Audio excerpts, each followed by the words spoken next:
Agora vamos falar sobre a base de dados de automação. A base de dados de automação é a base de dados do sistema que queremos testar, por exemplo, a base do Corpora RM. Quando vamos executar os testes automatizados, precisamos que a base de dados de automação esteja em um estado inicial conhecido, pois os testes utilizarão os dados e parametrizações desta base. Se executarmos os testes em uma base que está sofrendo constantes alterações, os testes podem apresentar erros de execução. Por esse motivo, guardamos o backup da base de automação nesse estado inicial para que todos os testes sejam executados sem problemas. É necessário armazenar este backup com segurança, pois a sua automação dependerá dele para conseguir rodar. Temos o conceito de base fixa de automação, quando utilizamos sempre o mesmo backup para rodar as automações. Ter uma base fixa de automação facilita a criação dos testes, pois podemos criar testes que são dependentes da base, e isso reduz a manutenção dos testes. Caso tenha que ficar alterando esta base de tempos em tempos, chamamos de base de dados de automação dinâmica. Para este caso, teremos sempre que criar testes que são independentes da base, para evitar manutenções.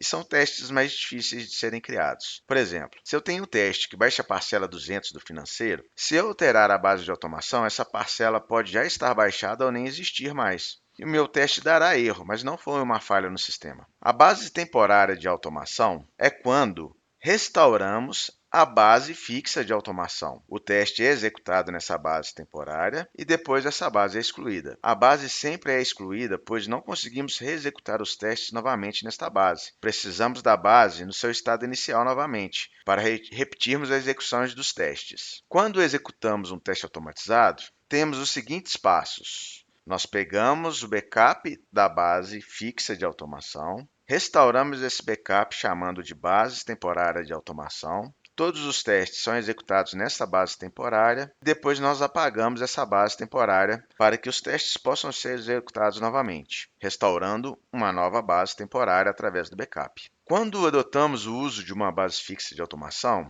não quer dizer que ela não possa evoluir. Se for implementada uma nova fórmula visual, algum parâmetro precisa ser alterado, ou se for necessário criar novos dados na minha base fixa de automação, ela deve ser alterada e um novo backup dessa base fixa de automação substituirá o backup anterior. Então, como que funciona? Eu tenho a minha base fixa de automação e eu preciso dar manutenção nessa base. Eu preciso evoluir essa base com uma nova fórmula visual, com customizações. Então, eu pego o meu backup da base fixa de automação, restauro esse backup criando uma base temporária, faço todas as atualizações necessárias nessa base, crio um novo backup e substituo o primeiro backup.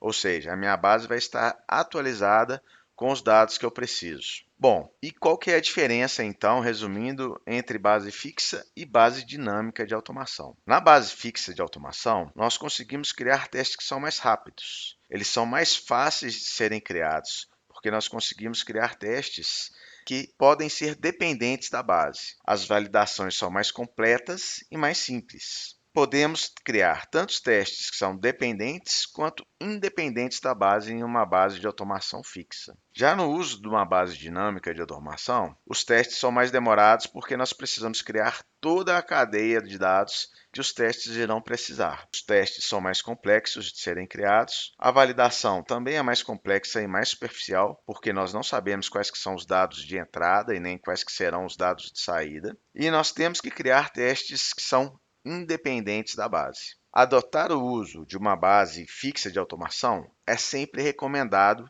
para facilitar a criação e manutenção das automações. Caso escolha o uso de uma base dinâmica de automação, lembre-se que terá que criar todos os seus testes independentes da base, pois quando alterá-la, terá que dar manutenção em seus testes. Alguns tipos de testes são bem complicados de serem criados quando adotamos o uso de uma base dinâmica, e as suas validações ficam mais superficiais quando usamos uma base fixa. No uso de uma base fixa, sabemos exatamente quais são os dados de entradas e quais são os resultados esperados. Na dinâmica, não sabemos quais podem ser os dados de entrada, resultando em não saber quais são os dados de saída. Por exemplo, o cálculo da folha de pagamento de um funcionário. Quando adotamos a base fixa, sabemos exatamente qual é o mês de competência, qual é o valor do salário e seus descontos. Usando uma base dinâmica, não sabemos quais serão os valores, tornando a validação desse teste mais superficial.